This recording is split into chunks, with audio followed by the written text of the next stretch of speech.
अस्सलाम वालेकुम।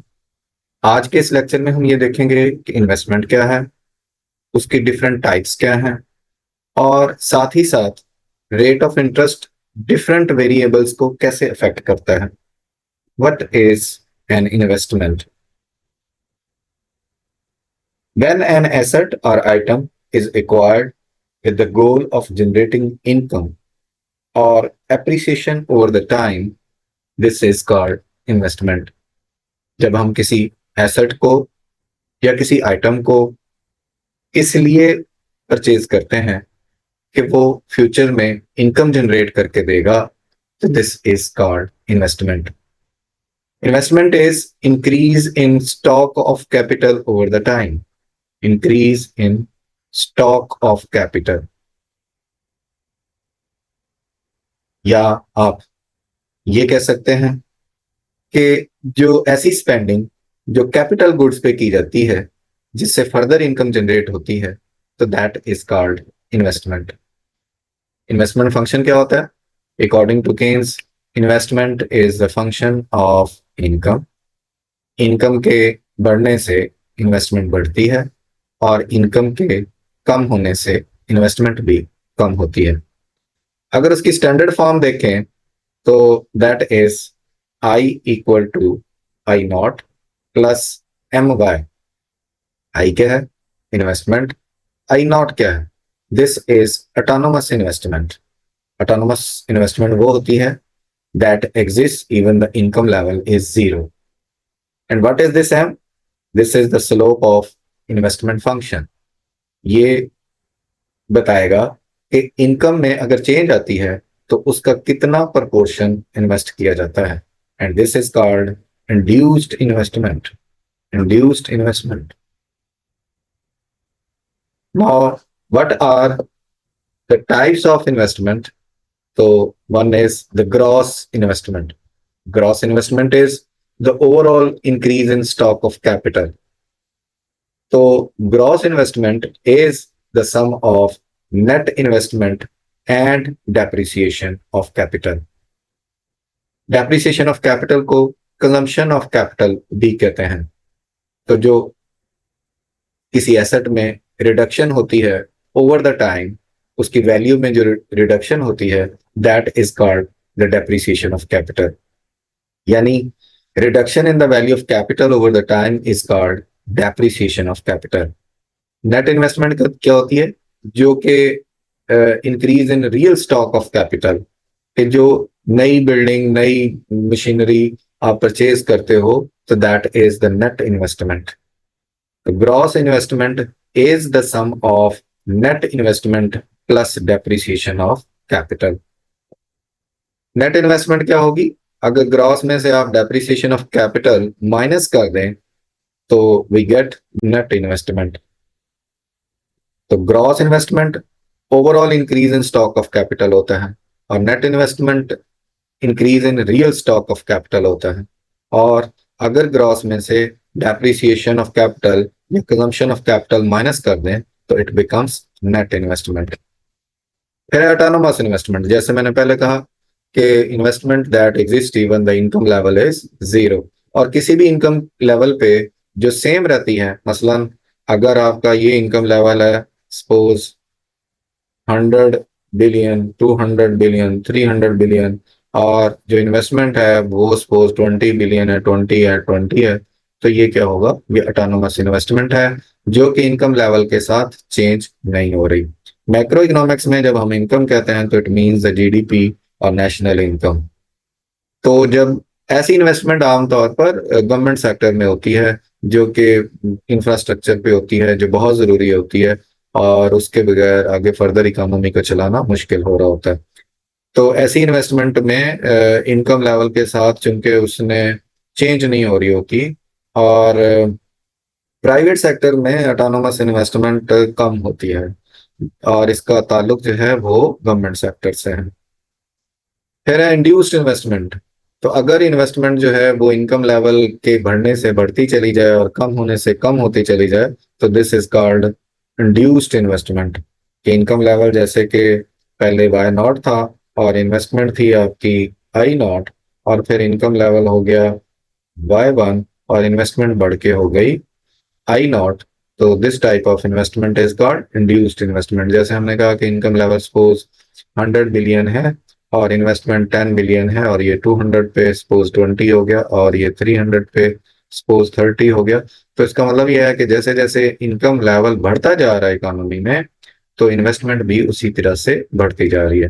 तो इंड्यूस्ड इन्वेस्टमेंट का जो, इसको आप IY भी लिख सकते हैं, या जिसको हमने MY लिखा, तो जो इंड्यूस्ड इन्वेस्टमेंट है इसका ताल्लुक इनकम से के साथ होता है। इनकम के बढ़ने से इन्वेस्टमेंट बढ़ जाती है और कम होने से कम हो जाती है।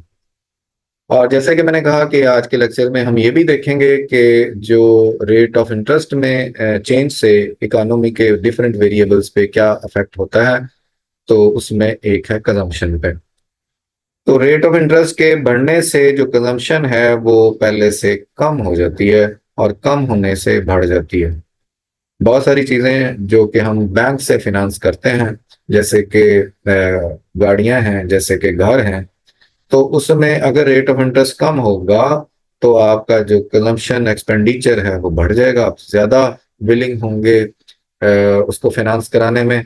और अगर रेट ज्यादा होगा तो ये कंजम्पशन लेवल जो है वो कम हो जाएगा। फिर है इफेक्ट ऑन सेविंग। जैसे मैंने पहले भी एक दिन बताया था कि वो पैसा जो बैंक के पास हम डिपॉजिट कराते हैं वो हमारी सेविंग होती है। तो रेट ऑफ इंटरेस्ट के बढ़ने से सेविंग लेवल बढ़ जाता है, और रेट ऑफ इंटरेस्ट के कम होने से सेविंग लेवल कम हो जाता है। यानी जो इसका जो रिलेशन बनता है वो डायरेक्ट है, इस कंजम्पशन के साथ जो रिलेशन बनता था वो इनवर्स है। फिर है इफेक्ट ऑन इन्वेस्टमेंट। जो बैंक से हम पैसा लेते हैं किसी बिजनेस के लिए, वो हमारी इन्वेस्टमेंट होती है। तो रेट ऑफ इंटरेस्ट के कम होने से इन्वेस्टमेंट जो है वो बढ़ जाती है, और ज्यादा होने पर कम हो जाती है। यानी इन्वेस्टमेंट का रेट ऑफ इंटरेस्ट के साथ क्या रिलेशन बनता है, इनवर्स बनता है।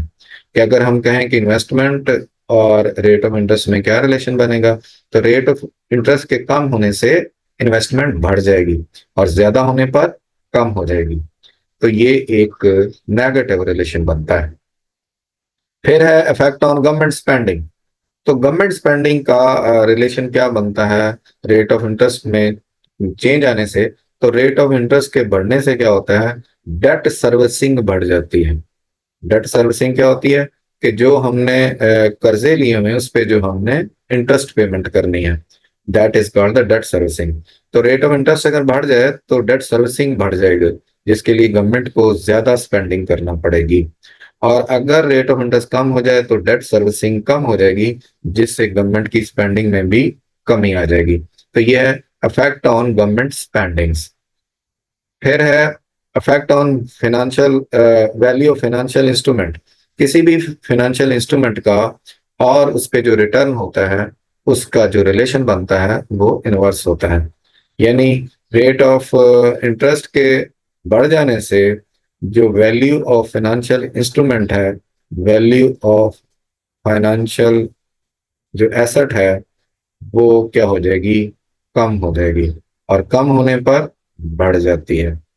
तो जो बॉन्ड्स और शेयर्स और की वैल्यू होती है और उसका रिटर्न होता है, उसमें एक इनवर्स से रिलेशन होता है। मसलन आपका एक जो है वो बॉन्ड है, उस पर आपका अगर 1000 उसकी फेस वैल्यू है, और उस पर आपको 100 रुपीज मिल रहे हैं रिटर्न के तौर पर, तो ये कितने परसेंट हुआ, ये आपका 10% हुआ। अब अगर मार्केट में ये जो 1000 वाला बॉन्ड है वो आपका 1100 में सेल हो गया, तो 1100 वाले बंदे को भी उस पर 100 ही मिलना है, क्योंकि उसकी एक्चुअल वैल्यू 100 है, एक्चुअल वैल्यू उसकी 1000 है। अब जब इसकी वैल्यू 1100 हुई, तो इसका मतलब है उसका जो रिटर्न है जिस बंदे के पास हो गया उसको पहले से कम मिला। तो इससे पता ये चला कि रेट ऑफ इंटरेस्ट के बढ़ने से जो वैल्यू ऑफ बॉन्ड्स हैं, वैल्यू ऑफ शेयर्स हैं, वो पहले से कम हो जाती है, और कम होने पर बढ़ जाती है। फिर है effect on foreign exchange rate. ये क्या होता है कि जब आपका रेट ऑफ इंटरेस्ट, मसलन हमारे बैंक्स ने रेट बढ़ा दिया, हमारे बैंक्स ने रेट बढ़ा दिया, तो बाहर के लोग जो फॉरेनर्स हैं हमारे बैंक्स में पैसा रखना पसंद करेंगे, जिससे हो जाएगा कैपिटल इनफ्लो। किसी भी तरह से जब मुल्क में पैसा आता है तो उससे क्या होता है, हमारी करेंसी की डिमांड बढ़ जाती है। जब हमारी करेंसी की डिमांड बढ़ेगी तो हमारी करेंसी की प्राइस बढ़ेगी, यानी रेट बढ़ेगा। इसका मतलब ये हुआ कि हमारा फॉरेन एक्सचेंज रेट बढ़ गया। तो रेट ऑफ इंटरेस्ट के बढ़ने से फॉरेन एक्सचेंज रेट जो है वो बढ़ जाता है। और इसके अगर अपोजिट देखें, तो रेट ऑफ इंटरेस्ट अगर कम होगा तो फिर हमारे लोग भी पैसा जो है वो बाहर के बैंक्स में रखेंगे। कैपिटल आउटफ्लो कर गया। कैपिटल आउटफ्लो किया तो उसकी वजह से सप्लाई ऑफ करेंसी, हमारी करेंसी की सप्लाई बढ़ी। ठीक है। जिसकी वजह से क्या होगा कि सप्लाई के बढ़ने से हमारी करेंसी की प्राइस कम हुई, या आप इसको कह सकते हो कि फॉरेन एक्सचेंज रेट कम हो गया। तो ये एक इफेक्ट है रेट ऑफ इंटरेस्ट का फॉरेन एक्सचेंज रेट पे। तो आज के लिए बस ये इतना ही था। और ये एक बहुत आसान सा टॉपिक था जो आज हमने डिस्कस किया। तो इंशाल्लाह फिर किसी और टॉपिक के साथ किसी और वीडियो में हाजिर होंगे। जज़ाकल्लाह खैर। अल्लाह हाफ़िज़।